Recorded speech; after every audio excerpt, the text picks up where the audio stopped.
What's up, everybody?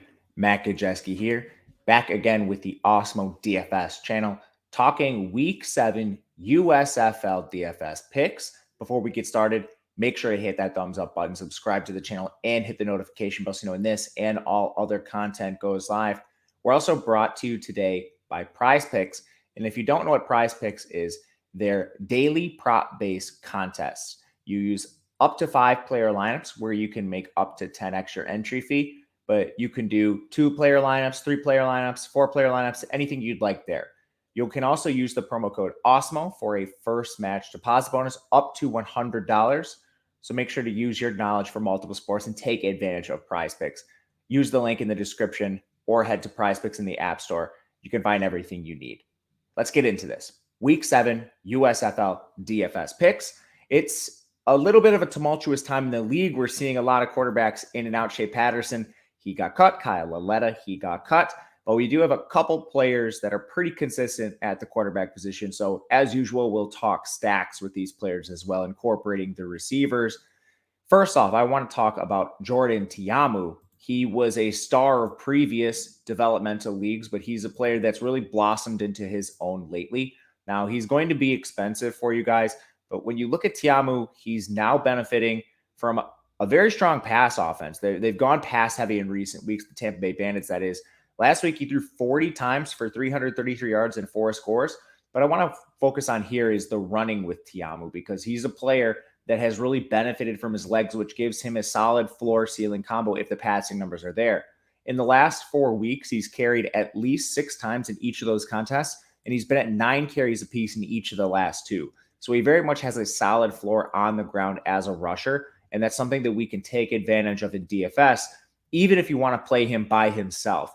Now, you probably can stack him. It's a tougher offense to stack because of the rotation they use at receiver, but you have a couple of players that are possibilities here.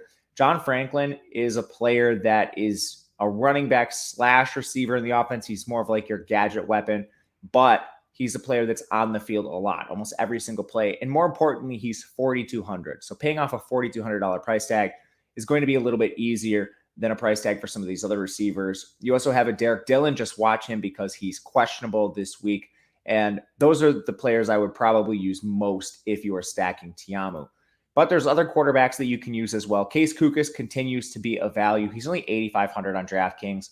The Stars are a team that are in a very good game environment this week. They're playing Houston, one of the worst defenses in the USFL, and they're 3.5-point favorites. Now, the Stars changed their approach a little bit last week. They had been the pass-heaviest team in the USFL to date, and then last week, they got up ahead in their game, and they decided to lean on the run. They actually passed the ball on just 41% of their plays. That was only 20 attempts for Kookus, but if you look at the prior games, he's well above 30. In Week 5, he was at 35 attempts. Week 4, he was at 30 attempts. If he's up at that 35 attempt mark, he's going to continue to be a value week over week. And he gives you just a minuscule rushing floor, but at least he has that. If you're stacking him, it's probably with tight end Bug Howard, who's been a target monster, and he's a red zone weapon. We saw him with the 2 touchdowns last week. Howard's also much cheaper than players like Devin Gray and Jordan Sewell. So you're not spending as much money there. But we'll talk about this offense more a little bit later. And last guy I want to bring up is Kyle Sloader. He's extremely expensive, but he's a player that seems to be battling injury. He was listed on the injury report this week, but they gave him the probable tag. So I think as long as this game remains close for New Orleans, he's going to be out there for a full complement of snaps. With the game away last week just in hand, they didn't need to keep him out there that long. But Sloader's still a guy you can buy low on, I think, in an explosive passing offense. He's $11,200, but there are cheaper stacking options. You can go tight end Sal Cannella for $5,300, who's on the field every snap. You have the target leader, Johnny Dixon, and Jonathan Adams as well at $6,700. So those are some pretty solid stacking options there. In the run game, let's talk running backs. We had some news this week, which I think we can benefit from. Starting with the Michigan Panthers, a very run-heavy team to begin with. They moved Stevie Scott to the inactive list. Presumably, that means they're going to have 2 backs active for the first time since week 1. It's just Reggie Corbin and it's just Cameron Scarlett. If we look at what this team did last week with just Corbin on the field, he became their full bell cow, and that's not something we've seen them do all year. But Corbin played on 80% of the snaps and handled 76% of the routes. That's a full feature back workload. And if that continues, it's going to be the best single workload we have in the USFL. So make sure to watch Stevie Scott. But right now, if he's out, it's looking like it's going to be the Reggie Corbin show. And better yet, he's 6K. You also get a little bit of a discount on Trey Williams and Darius Victor. And Trey Williams still 9,400, but I think he's a value for New Jersey.